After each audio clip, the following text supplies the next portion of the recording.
Years passed, yet my struggle remained the same. Pain intensified. Sacrifices multiplied. It is true, my heart is wounded. It is true, the chains of oppression are held too tight. It is true, my sufferings mark all violations of human rights. But it is also true that no matter how hard the journey may be, my steps were never broken, never a slope. Yearning for freedom, I never break. I never stop. I never lose hope.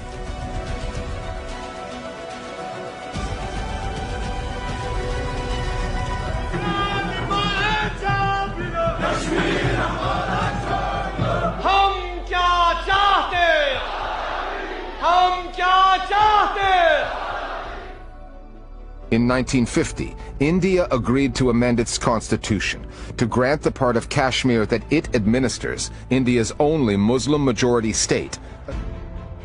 For the last 73 years, betrayal of the will of Kashmiri people has been a sharp-edged reality. 5th August 2020 marks 1 year of yet another such betrayal.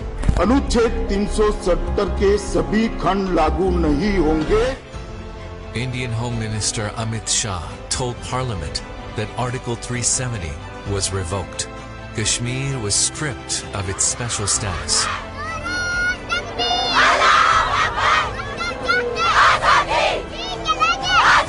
This is an attack on the constitution. Modi government has betrayed the people of Jammu Kashmir. This decision is a slap in the face of secularism. History will not spare you.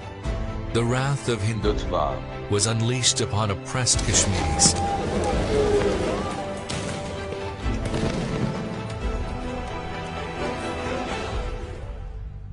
The valley was flooded with tens and thousands of trigger-happy soldiers.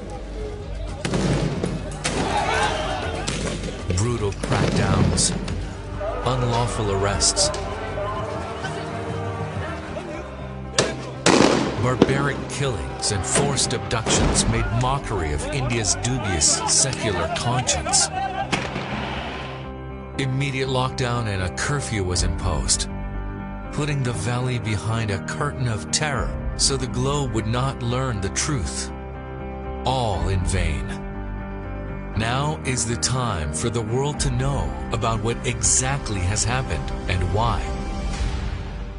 In order to understand what and why, we should first understand Article 370 and its significance. Article 370 of the Indian Constitution was introduced in 1949. Article 370 basically was pursuant to paragraph 4 and 7 of the Instrument of Accession, which basically meant that the accession was never absolute. It was a conditional accession. The people of Kashmir had the choice under Article 370 about which provisions of the Indian Constitution would be applicable to them. This was a ploy that India had used to put a curtain on its illegality in Kashmir. Article 35A was also introduced into the Indian Constitution in 1954. It allowed the people of Kashmir, and according to their choice, it restricted the amount of property that non-Kashmiris could hold in Kashmir. It allowed Kashmir to have its own citizenship, to have its own flag, to have autonomy over its own internal matters. As a result of the abrogation of the Article 370, Kashmir loses all autonomy and control to New Delhi. Legality of the action is under a serious question mark. Hollowing out of Article 370 and Article 35A is not acceptable to international community because it violates international law laid down in several Security Council resolutions in respect of disposition of this land relating to Indian occupied Kashmir. If you make an attempt through domestic law to circumvent international obligations, it will not be acceptable by the international community. Therefore, one notices not even a single capital has issued a statement endorsing 5th August presidential order. This was in itself was an illegality to cover up one illegality. The present fashion in which a dispute is attempted to be handled is completely in defiance of the right of self-determination and the human rights of Kashmiris, and also it threatens the peace of the region.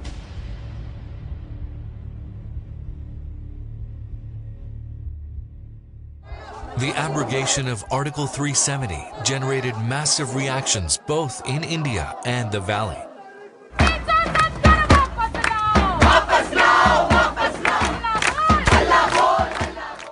Indian fascist leadership has been vocal about their agenda. Over several years, over several governments, we have completed the job. Sane voices of India, however, opposed this action. In the constitutional history of India, this will be a black day, and history will prove you to be wrong, and future generations will realize what a grave mistake this House is making today. This is a very, very big assault on the Constitution of India, on democracy, on secularism, and also on federalism. Even the pro-Indian Kashmiri leadership could not agree with Modi's strategy anymore. My India is a democratic India, secular India for all. I feel today is the blackest day of Indian democracy. You know, this new insult, this new phase of indignation has begun on 5th August 2019, and it's my generation which has now got the taste of betrayal. Kashmir want freedom! Kashmir want freedom! These illegal actions expose the fascist ideology of Modi's government. The fascist ideology of the Modi regime is Hindutva, is perhaps the most dangerous, the most existential threat that we as members of the global community face today. India, since independence, has been presenting itself as a secular country. But the fact remains that India has always been a Hindu state. Hindutva and Hinduism are absolutely unrelated. The term Hindutva itself is a fairly recent construct, which owes its origins to the theories propounded by one Vinayak Damodar Savarkar. Taking inspiration from Nazism and fascism, Savarkar's theory of Hindutva was one that was based on religious profiling rather than racial profiling. Slowly and gradually, this ideology has morphed into its current day form.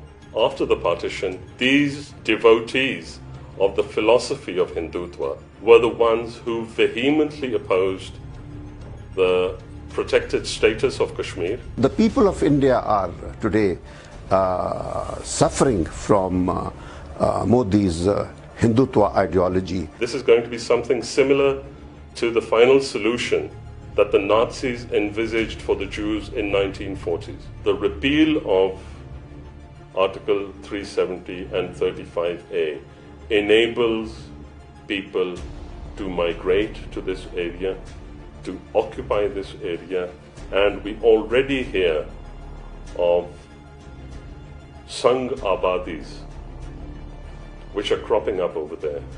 Something which they've taken a leaf out of the book of Zionism, perhaps.